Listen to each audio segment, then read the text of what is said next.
હું એક કડિયા સાથે ઈંટો અને સિમેન્ટ અંબાવવાનું કામ કરતી હતી. એક દિવસ અમે જ્યાં કામ કરતા હતા ત્યાં કોઈ નહોતું અને હું ઈંટો અંબાવી રહી હતી. ત્યારે વિજય નામના કડિયાએ મારો હાથ પકડ્યો અને કહ્યું કે, નમસ્કાર દોસ્તો, મારું નામ કાજલ છે. હું 27 વર્ષની એક યુવતી જે દેખાવે સુંદર અને હજુ યુવાનીના ઉંમરે ઊભી છું. પણ જીવનના કઠોર રસ્તાઓએ મને વિધવા બનાવી દીધી. હું એક ગામડામાં રહું છું. હું મારા પતિના અવસાન પછી હું એકલી પડી ગઈ હતી. આજે હું તમને મારી જીવનની એક એવી કહાની સંભળાવવા જઈ રહી છું જે દુઃખથી શરૂ થઈ પણ પ્રેમ અને આશાના રંગથી ખીલી ઉઠી. આ વાર્તા એવી છે જે મારા દિલને સ્પર્શી જશે અને જીવન પ્રત્યે નવો ઉત્સાહ જગાડશે. મારા પતિના નિધન પછી ઘરની આર્થિક સ્થિતિ ખૂબ ખરાબ થઈ ગઈ હતી. શરૂઆતમાં અમારા ઘરની હાલત ઠીક હતી. મારા પતિ સારું કમાતા હતા. તેમના ગયા પછી ધીમે ધીમે પૈસાની તંગી વધવા લાગી. ઘરમાં જમા થયેલી બચત પણ ખૂટવા લાગી. મેં નક્કી કર્યું કે હવે મારે કોઈ કામ કરવું જ પડશે, નહીં તો જીવન આગળ નહીં ચાલે. પણ કયું કામ કરું એ સમજાતું નહોતું. મારા પડોશમાં વૈશાલી નામની એક છોકરી રહેતી હતી જે મારી સારી મિત્ર હતી. એક દિવસ તે મારા ઘરે આવી. વાતચીત દરમિયાન મેં તેને કહ્યું, વૈશાલી, મારા પતિએ અત્યાર સુધી જે પૈસા કમાયા હતા તે હવે ખૂટવા લાગ્યા છે.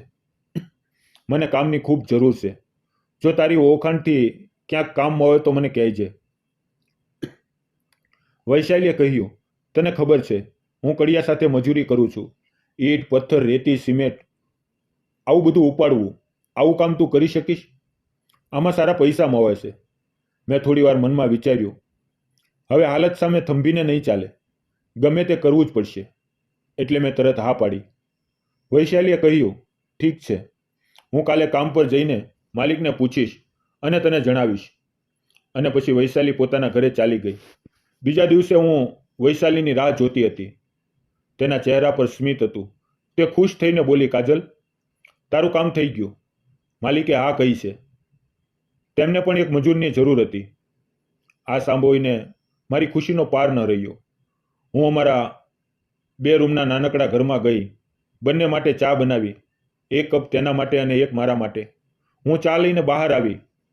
અમે વાતો કરતા કરતા ચા પીધી. હવે બીજા દિવસથી મારે કામ પર જવાનું હતું. એ વાતથી મારા દિલને સુકૂન મળ્યો અને તે રાત્રે મને ઊંઘ પણ સારી આવી. બીજે દિવસે સવારે હું વહેલા ઉઠી, ઘરનું કામ પતાવીને નાસ્તો કર્યો અને ખાવાનું ડબ્બામાં બાંધીને વૈશાલીની રાહ જોવા લાગી. લગભગ સવારે 9 વાગ્યે વૈશાલી આવી અને બોલી, ચાલ કાજલ. હું ડબ્બો લઈને તેની સાથે નીકળી ગઈ. કામ નજીકના એક ગામમાં ચાલતું હતું જ્યાં એક મોટું ઘર બની રહ્યું હતું. ત્યાં પહેલેથી જ 4 સ્ત્રીઓ અને 4 પુરુષો કામ કરતા હતા. એક બંગલો બની રહ્યો હતો. ત્યાં પહોંચતા જ વૈશાલીએ મારી ઓળખાણ માલિક સાથે કરાવી. માલિકે ખૂબ પ્રેમથી વાત કરી.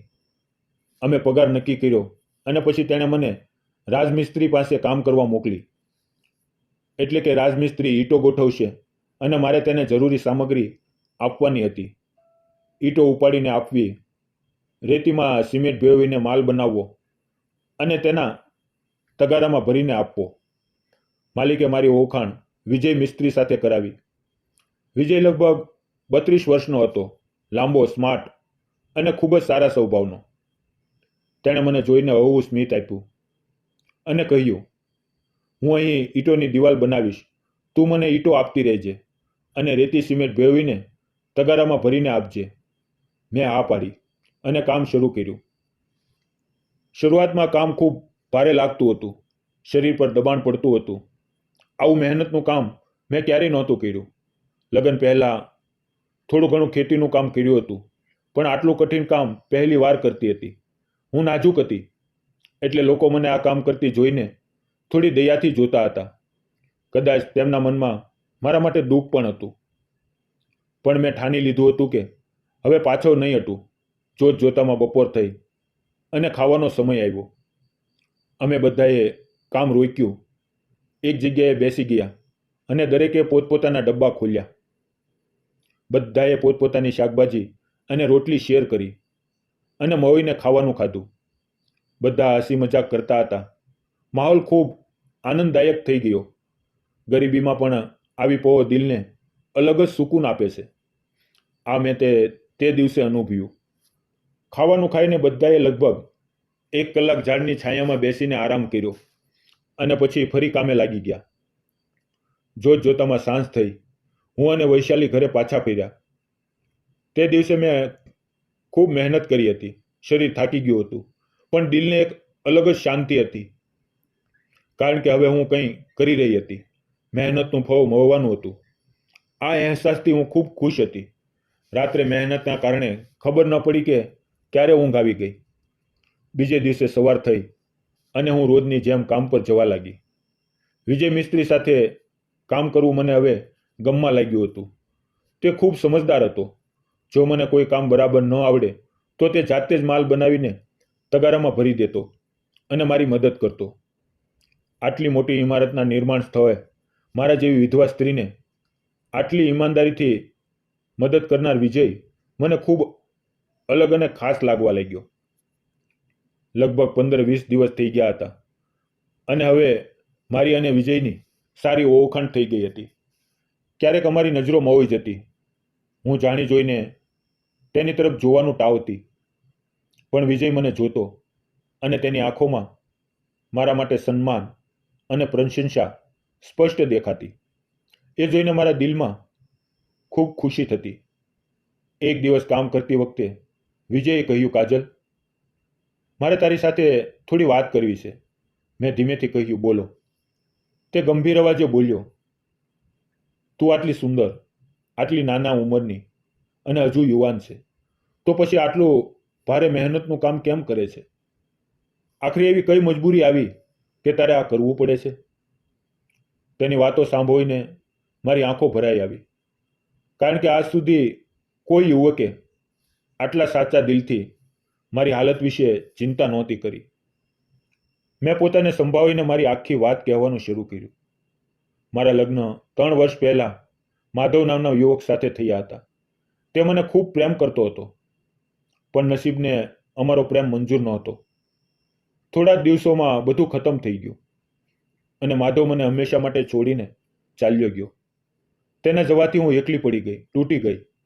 અમારી હાલત પહેલાં ઠીકઠાક હતી, પણ માધવના નિધન પછી ઘરમાં કમારનાર કોઈ ન રહ્યું. ધીમે ધીમે પૂંજી ખૂટી ગઈ અને હવે હું ખૂબ તંગી ભરેલું જીવન જીવું છું. ઘરમાં પૈસાની કમી વધતી ગઈ અને એટલે જ હું આ કામ કરવા લાગી. મારી વાત સાંભળીને વિજય થોડીવાર માટે શાંત થઈ ગયો. તેને પણ ખૂબ દુઃખ થયું. તે બોલ્યો, કાજલ, તું ચિંતા ન કર. હું તને દરેક રીતે મદદ કરીશ. તું બસ કામ પર આવતી રહેજે. તારાથી જેટલું થઈ શકે એટલું કામ કર. બાકી હું જોઈ લઈશ. તેના આ શબ્દોએ મારા દિલમાં તેના માટે એક અલગ જ સન્માન અને અપનાપો ભરી દીધો. મને એવું લાગ્યું જાણે જીવનના અંધકારમાં મને એક નવો સહારો મળી ગયો. પછી અમે બંને કામે લાગી ગયા. હું ઈંટો આપતી વખતે ક્યારેક મારા હાથનો સ્પર્શ વિજયના હાથ સાથે થઈ જતો. તે પળે અમારી નજરો મળતી અને તેની આંખોની સચ્ચાઈ મને ઘણું બધું કહી જતી. મારા દિલમાં ક્યાંક એક નવી લાગણી જન્મ લેવા લાગી. વિજય હેન્ડસમ હતો, પણ આકર્ષણ તેના રૂપનું નહોતું, પણ તેની મદદ, તેનો સ્વભાવ અને તેનું વર્તન મને દિલથી ગમવા લાગ્યું હતું. હું જાણી જોઈને મનને સમજાવતી કે આ બધું અનુભવવું ખોટું છે, પણ દિલ કોનું માને? ધીમે ધીમે મને વિજય ખૂબ ગમવા લાગ્યો અને મને લાગ્યું કે વિજયને પણ મારા પ્રત્યે એક ખાસ આકર્ષણ છે. એક વખત વાતચીત દરમિયાન મેં વિજયને પૂછ્યું, તમારા ઘરે કોણ કોણ છે? તેણે ઊંડો શ્વાસ લઈને બોલ્યો, મારી પણ કહાની તારા જેવી જ છે કાજલ. મારી પત્નીનું 2 વર્ષ પહેલા અવસાન થયું. હું હવે 32 વર્ષનો છું અને એકલો જ રહું છું.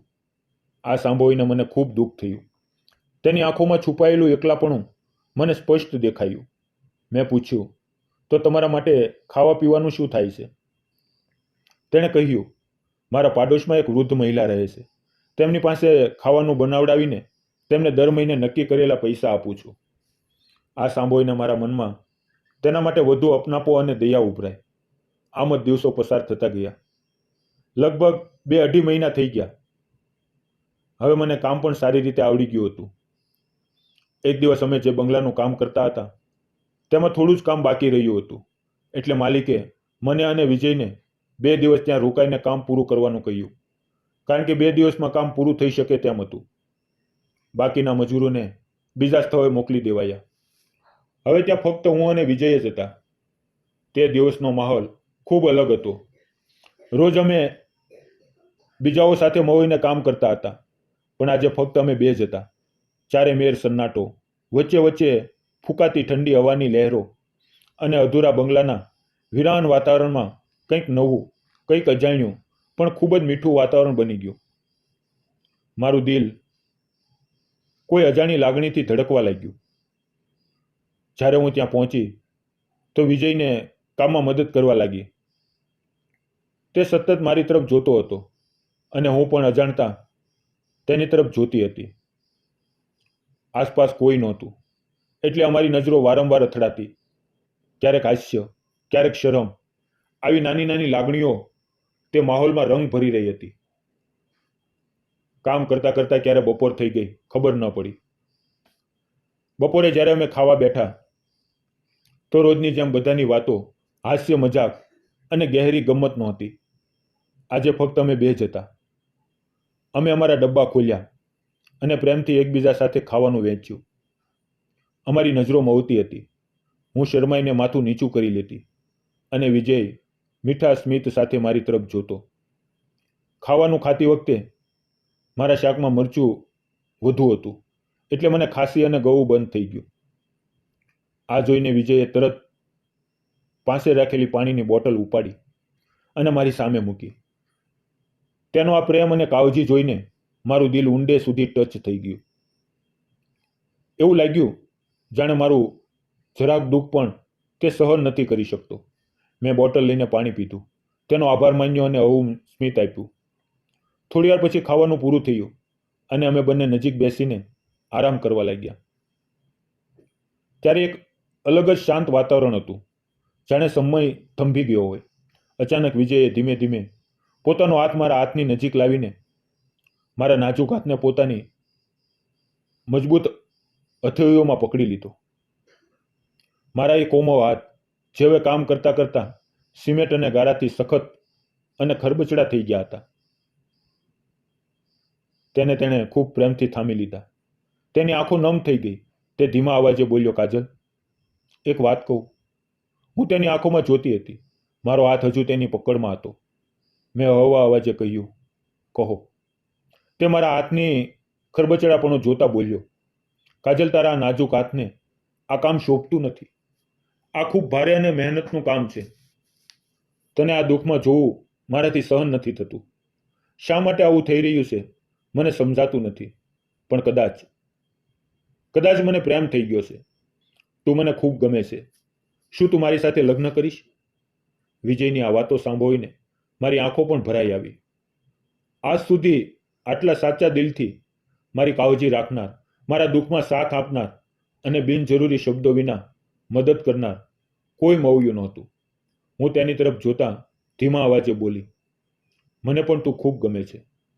વિજય, મને પણ તારી સાથે પ્રેમ થયો છે, કારણ કે તું મારી દરેક સમયે સાચા દિલથી ચિંતા કરે છે, મારી કાળજી લે છે.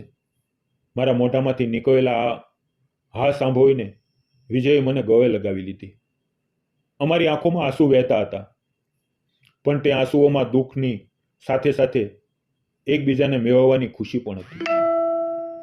અમે એકબીજાના આંસુ લૂછ્યા અને નક્કી કર્યું કે હવે અમે લગ્ન કરશું. થોડા દિવસોમાં અમે કોર્ટમાં જઈને કોર્ટ મેરેજ કરી લીધું અને અમારા જીવનને એક નવો આરંભ આપ્યો. હવે હું ઘરે જ રહું છું. વિજય મને ક્યારેય કામ કરવા દેતો નથી. હું તેના માટે સ્વાદિષ્ટ પકવાન બનાવું છું. જ્યારે તે કામ પરથી ઘરે આવે ત્યારે હું તેને પ્રેમથી પાણી આપું, ચા પીવડાવું અને જો તે થાકેલો હોય તો તેના હાથ પગ દબાવું અને તેની દરેક જરૂરિયાત પૂરી કરું. વિજય પણ મારા પર ખૂબ પ્રેમ લૂંટાવે છે. મારી નાની નાની વાતોમાં મને ખુશ રાખે છે.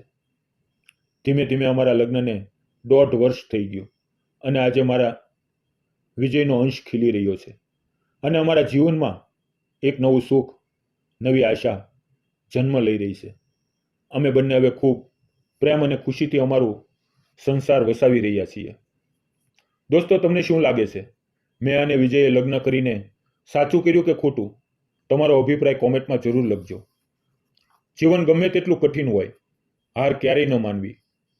હાલત આપણને કામ પર લગાડી દે છે, પણ એ જ કામમાંથી આપણને નવા લોકો, નવા સંબંધો અને નવો સહારો પણ મળે છે.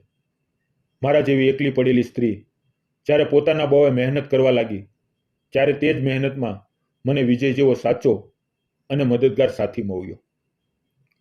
મિત્રો, અસલી પ્રેમ ક્યારેય રૂપ, પૈસા કે દેખાવ પર ટકતો નથી. તે એકબીજાના દુઃખ સાથે ઊભા રહેવામાં, એકબીજાને સહારો આપવામાં હોય છે. એટલે દોસ્તો, હાલત સામે ક્યારેય ઝૂકશો નહીં. મહેનત કરો, દિલથી સારું જીવો, કારણ કે સાચી માનવતા અને સાચો પ્રેમ જ જીવનને ખૂબ સુંદર બનાવે છે.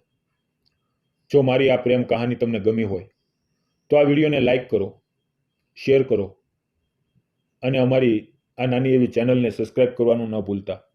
ફરી મળશું આવતીકાલે એક નવી વાર્તાની અંદર. મિત્રો, વિડીયોમાં આવેલા નામ, પાત્ર અને ઘટના ફક્ત કાલ્પનિક હતા. તેનો કોઈ પણ જાતિ, સમુદાય, ધર્મ કે સંસ્થા સાથે કોઈ સંબંધ નથી. અને જો એવું થયું હોય તો એક સંયોગ છે. મિત્રો, આ વાર્તા ફક્ત મનોરંજન અને શૈક્ષણિક હેતુ માટે બનાવવામાં આવેલી છે. અન્યથા બીજી રીતે ન જોશો. ફરી મળશું આવતીકાલે. ત્યાં સુધી આવજો. અને હા, જતા પહેલા દરેક ગુજરાતી મિત્રને નમ્ર વિનંતી, લાઈક અને કોમેન્ટ જરૂર કરો. ધન્યવાદ મિત્રો.